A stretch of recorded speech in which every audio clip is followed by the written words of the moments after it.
New reaction after this controversial foul on Caitlin Clark. Unnecessary. Clark's Indiana Fever taking on the Chicago Sky. One hit changed everything, and now the WNBA just delivered a message that could end Chennedy Carter's entire career. Upgraded the call to a flagrant foul. Her and Carter were jawing a little bit back and forth the last few possessions. The two were seen before the play, exchanging words at the other end of the court. The WNBA has finally drawn a line in the sand, and Chennedy Carter just became the face of what happens when you cross it. After years of controversy, suspensions, locker room drama, and one infamous collision that shook the entire basketball world, Carter now finds herself completely frozen out of the league. And instead of taking responsibility, she is pointing the finger directly at Caitlin Clark. What began as a single moment on the court has now exploded into one of the most polarizing storylines in modern women's basketball. And the fallout is sending shockwaves through the league, the locker rooms, and the front offices. Because this time, the WNBA didn't just discipline a player, they sent a warning. No, I mean, basketball's competitive. I get it. You know, sometimes your emotions get the best of you. Happened to me multiple times throughout the course of my career. People are competitive. It is what it is.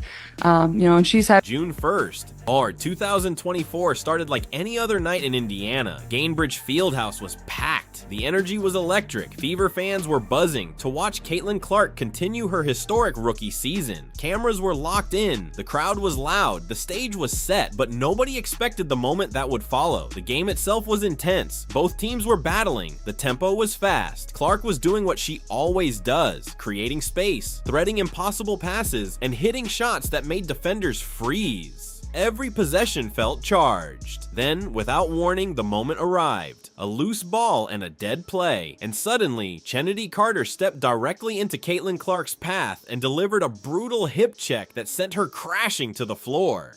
The whistle had already blown. The play was dead. The contact was unnecessary.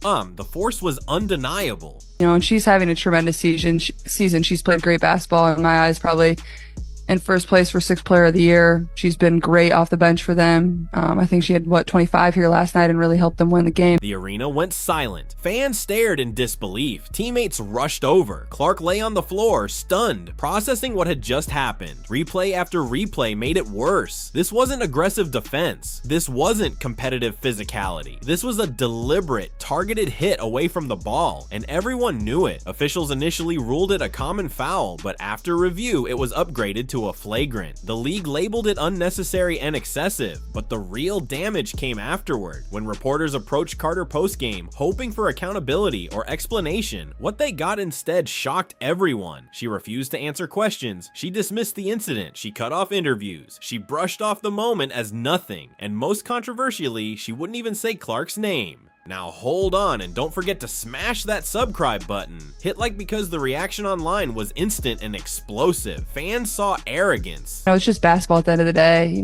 There's no grudges. There's nothing like that. It's a sport. It's competitive. It's not going to be nice all the time. That's not what basketball is. And I think people that play that at the highest level understand that. And in contrast, Caitlin Clark handled the moment with composure, professionalism, and maturity. She took responsibility for staying focused. She refused to escalate. She let her play speak. That contrast changed everything, because this incident wasn't isolated. It became the final piece in a pattern that had followed Carter for years. Inside league offices, this moment was seen as the breaking point. Chennedy Carter's talent was never questioned. Her scoring ability, speed, and explosiveness made her one of the most dangerous offensive guards in the league. But behind the scenes, teams had grown tired of the constant tension, locker room conflict, and coaching clashes.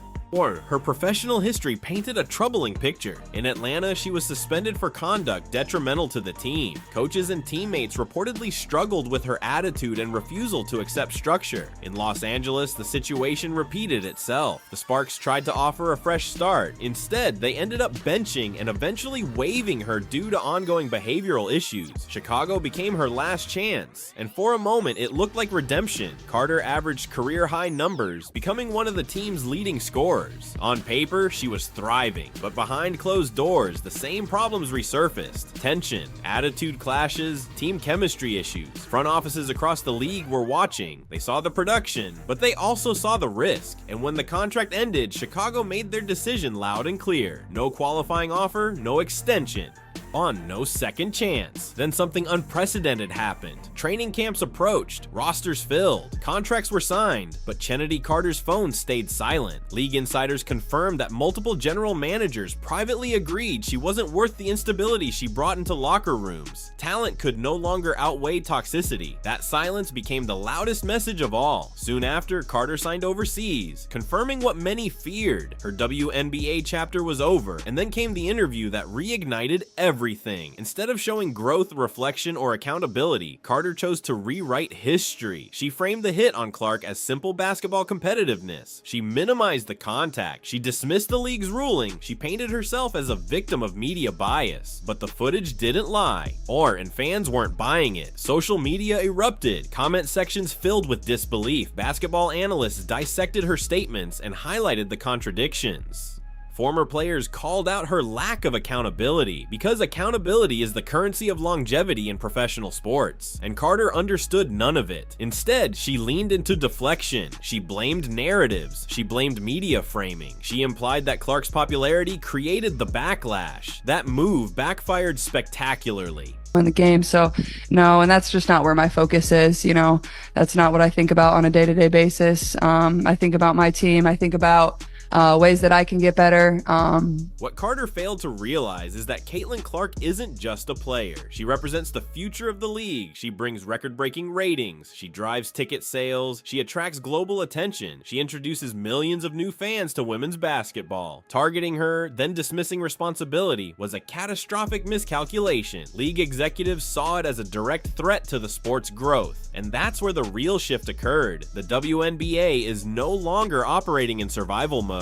It is entering a new era of expansion, media investment, and financial growth. With billions now flowing into broadcast deals, player branding matters more than ever. The league cannot afford controversies that undermine professionalism. It cannot afford behavior that damages marketability. And it cannot afford players who generate chaos instead of credibility. Carter's situation became symbolic. Her exile sent a message to every player in the league. The era of unchecked behavior is over, but instead of understanding that message, Carter doubled down. In her interview, she minimized the incident. She framed herself as misunderstood. She insisted nothing was wrong. She suggested everyone else overreacted. That response confirmed everything league executives already believed. There was no growth, no accountability, and fans noticed. Many began revisiting Carter's history, compiling clips, quotes, and reports that painted a consistent pattern. Team conflicts, coaching clashes, suspensions, benching, waivers. The evidence became overwhelming. Her career didn't collapse because of Caitlin Clark.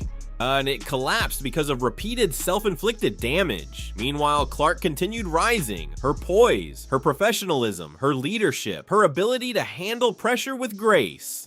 Where Carter fought accountability, Clark embraced growth. Where Carter fought accountability, Clark thrived within it. This divergence illustrates why the league made its choice. The WNBA is betting on the future, and the future does not include chaos. The league's decision also reshapes locker room dynamics. Players now understand that behavior carries consequences. Coaches feel empowered to demand professionalism. Teams feel secure prioritizing chemistry over volatile talent. And the message travels far beyond Carter. It reaches every rising star, every rookie, every veteran. The league is no longer tolerating toxic brilliance. It wants sustainable excellence.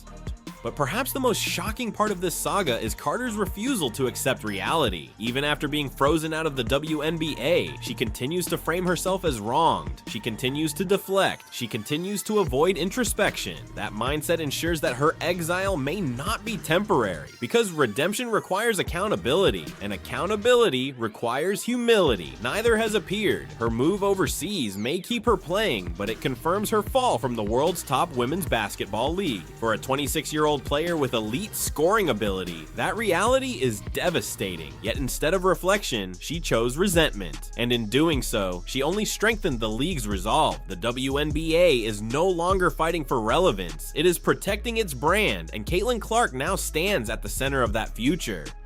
Whether Carter likes it or not, this story will be remembered as a turning point, not just for one player, but for the culture of the league, because the WNBA just declared that character matters. So did Chennedy Carter destroy her own career? Or did the league finally show zero mercy? Let us know your views in the comments below.